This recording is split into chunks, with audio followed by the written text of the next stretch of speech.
So my name's Gareth Jenkins, and I'm an accidental designer. I say accidental because growing up, I didn't really have a sense of what design was, which seems kind of unthinkable in today's world. I studied math, science, politics, development. I've worked in IT, in finance, in publishing. I love to travel. I'm always looking around the next corner. And I have a deep interest in people and what makes them tick.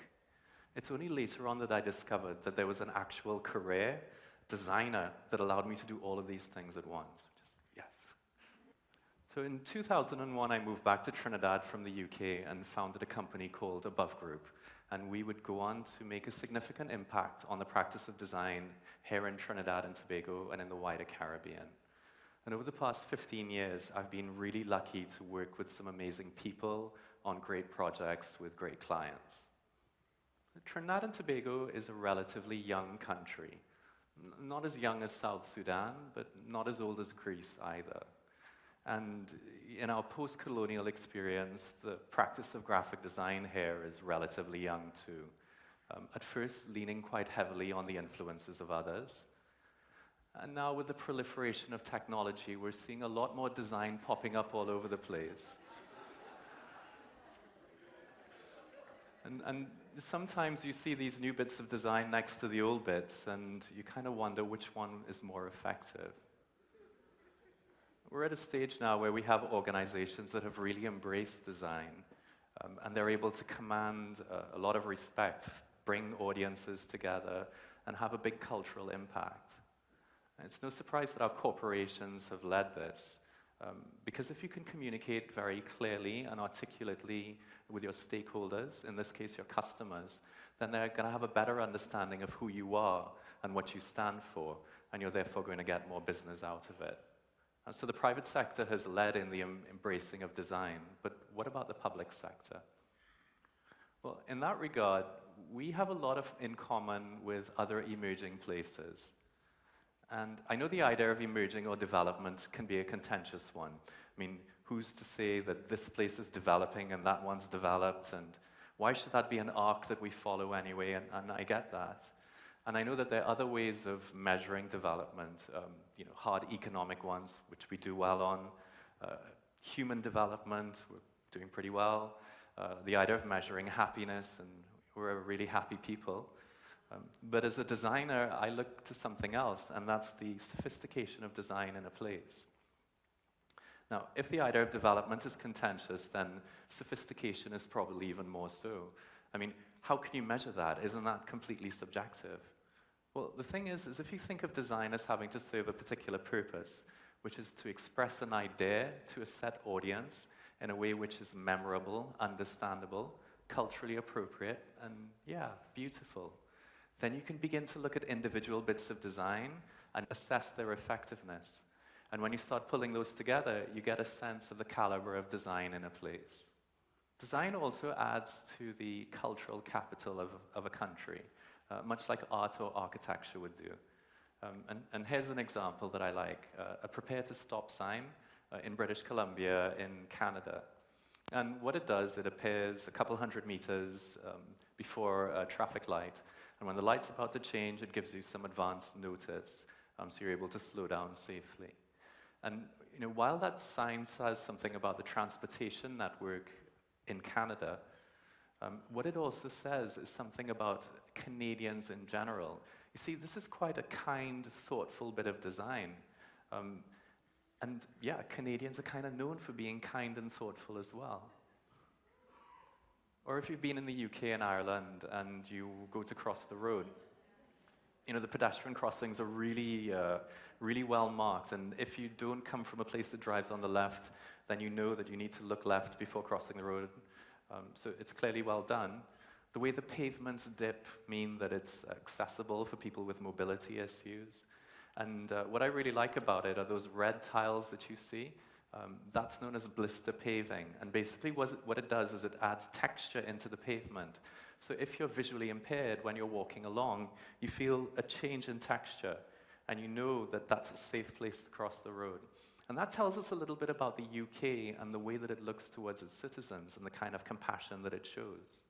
So what about hair? Well, to have a look at design here, why don't we go on a little journey? So we're going to take a vacation. We're heading up to Piarco, and here are some of the things that we might see along the way.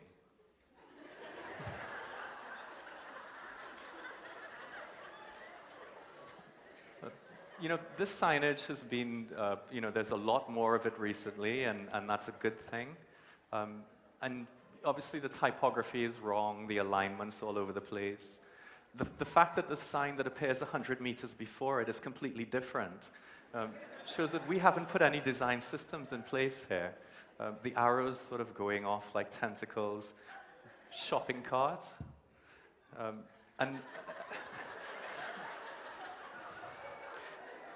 you know, the worst thing is that the sign appears after the junction, where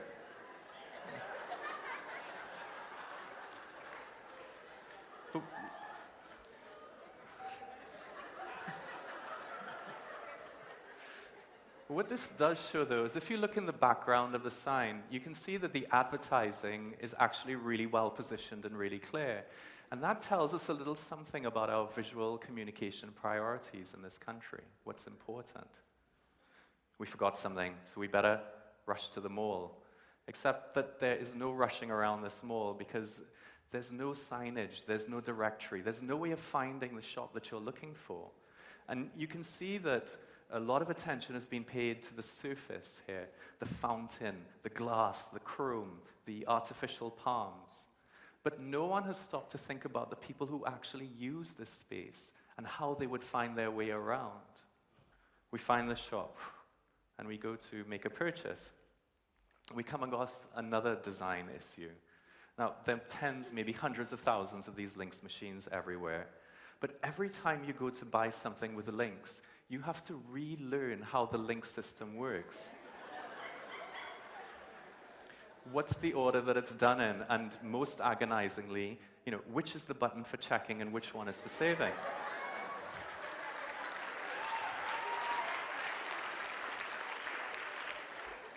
Now, you know, when I took this photograph, I spoke to the shop attendant and I said, you know, what are all those extra buttons for that go all up and down all over the machine? You know, why can't you just have a big one that says checking and a big one that says savings? And she said, well, no, we can't do that because we need those buttons to run diagnostics and reports and other things. And I said, well, that's really good for you, but what about the thousands of people who use this machine on a daily basis? You know, what about them? And she said, no, don't worry about it. You see, it's my job. It's my job to help you use this links machine. And I thought, it's such a shame that, you know, we have these bright young people who we're educating to get jobs to show you how to use links machines, when design could solve that really easily. So we get out of the shop, and we're rushing up to the airport. We're late now, and we're driving along as safely as we can, except we're A, B, C. Yeah. The point being that, you know, technology is often seen as a panacea to our problems, but the truth is if you don't think something through, adding technology takes an analog problem and it turns it into a digital problem. It doesn't make the problem go away. We make it to the airport and we fill out the form. And, well, if you're going to a destination with a short name, then fine, otherwise you're in trouble. If your passport is not a Trinidad and Tobago passport, then the numbers won't fit in the boxes provided. Sorry, I should also say that the only instruction on the form is that you need to write within the boxes provided. And then finally, God forbid, if your nationality is Trinidad and Tobago, or your country of birth is Trinidad and Tobago, because it's not going to fit in the boxes. And I've tried writing TNT, and I've been told off by angry immigration officials. So I'm not sure what to do here. But there's something really poignant about this, because this is the government of Trinidad and Tobago's own form. This is the first thing you encounter when you come here, and the last thing you encounter when you leave. And yet you can't even write Trinidad and Tobago on it. So,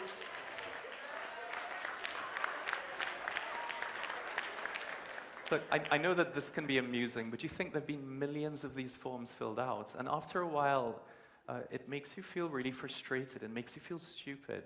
It makes you feel lost. And after a while, you begin to lose faith. Well, what do you expect? It's only Trinidad, right? And then for the final insult, try finding your flight, because the numbers are in reverse order. Let's hope there's no emergency, because the exit signage says, run in any direction. And finally, that other really important thing about airport security, well, no. Look, you can see that the issue here is not money, right? A lot of money has been invested into this airport. You can tell it with all the finishes and whatnot. But what hasn't happened is no one has taken the time to think about the people who actually use this space. No one's thought about what their needs are. Like, I don't want to seem like I'm hating on Trinidad, you know, and since I've come back, there has been a lot of progress. You know, when I first got back, there were no road signs to critique. You know, the first government website was thousands and thousands of hours away from actually being launched. And often you'd still have to pay with things for cash. So we have been making developments, and there's been progress, but we're at a stage now where just having things in place isn't enough. We need to also think about the process. So how does a design process work? Well, first of all, we identify an opportunity. We then consider the context, and the context is really important. It's the economic, the social, the political, the historical, and also the people for whom we've identified this opportunity. We then ideate, which is essentially what people would know as the creative stage. We test and see if it's a good idea. If it isn't, we go back up to ideate and keep looping and looping until we think we found a solution, which then goes into production, building the app, the website, the signage. It's launched. And then what's often overlooked is measuring. Because if we don't go back and check to see how effective the bit of design we've done is, then every time we do a bit of design, we're starting from scratch again.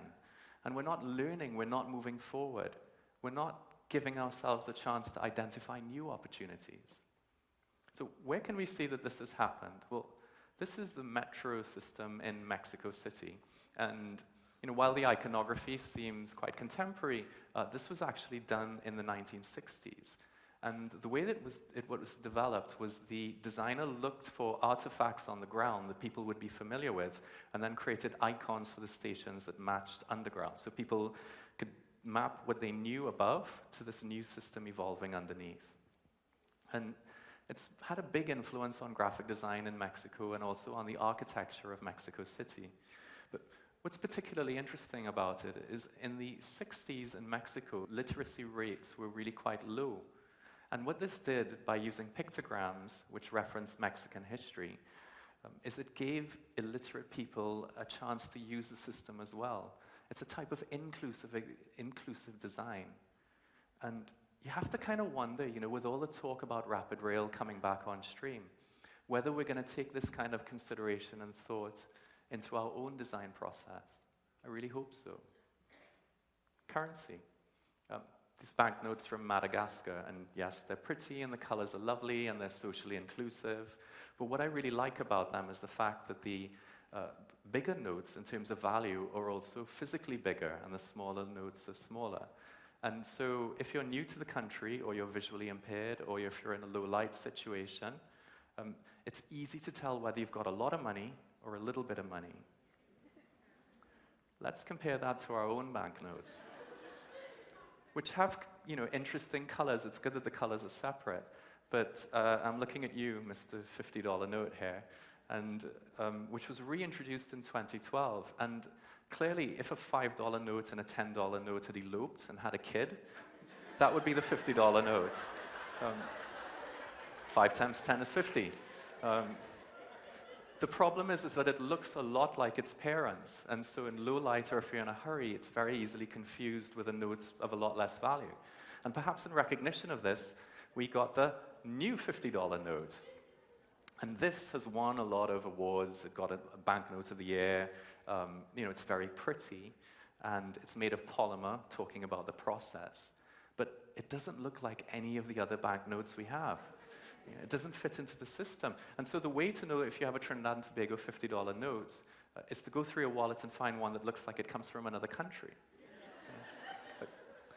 I know how these things happen. I mean, I don't know specifically about this note, but I know how they happen because I've been in meetings with ministers where the minister will say, I like that, I like that, I like that. And someone will say, well, what about consideration? What about the people for whom, we're making this decision? And the minister will go, who are you to tell me, the minister of that I don't know what's best for the people of Trinidad and Tobago? And that's how it works. We basically identify an opportunity, we go into production, we launch, we cut a ribbon, everybody goes for beers, and that's the end of it. What's missing in all of these examples? What aspect of the process? Well, it can really be summed up in one word, and that's empathy. See, empathy is the ability to put yourself in someone else's shoes, to see things with their mental and emotional state. And what these examples have shown is a surprising lack of empathy on part of the decision makers. And you have to say, well, is it that we're not a particularly empathic or empathetic place? Maybe it's just not part of our culture. Well, I disagree. I mean, we're a multicultural, multiracial place, and we're very tolerant about that. That's a sure sign of empathy. The way we interact with one another, the way that when someone walks into a room, they say good morning, that's empathy. The fact that an emerging industrial design, like this side table, which draws on our historical and cultural references by taking the form of a midnight robber and turning into something which is very functional and very beautiful, that's empathy. So we have got the empathy and we have got the design skills. It's just, what do we do? Well, there are two parts to this. There's a hard part and there's an easy part. So let's start with the hard one. The hard one is that we need to change the way that decisions are being made. You see, the traditional command and control top-down approach, where someone on top makes a decision for everyone else, doesn't work in empathic design. In empathic design, you need to flip the pyramid, because the answer lies with us, the people of this place, and we need to be consulted. And I know that seems like a radical change in the way that we approach things, but surely that's democracy. And we have a right to have our voices heard. We have a right to be considered in these processes. The easy part is actually making it happen, because it doesn't cost billions of dollars. All we need to do is insert design thinking into our processes. Imagine if just a small fraction of our national security budget went into improving the way that we communicate. So in places like this, in Laventille, which only receive national security attention, what if a little bit went into, for example, look at this sign, Bertie Marshall Boulevard, where someone's put a pan in there. And it's a surprising act of community building and empathy, because Laventille's famous for lots of other things other than gangs and crime. I think that if we're starting to talk about a society where empathy, thoughtfulness, and caring becomes at the center of what we do, we're beginning to talk about a different kind of place. And that's the sort of place that I think we should not just aspire towards, but we can definitely achieve. Thank you.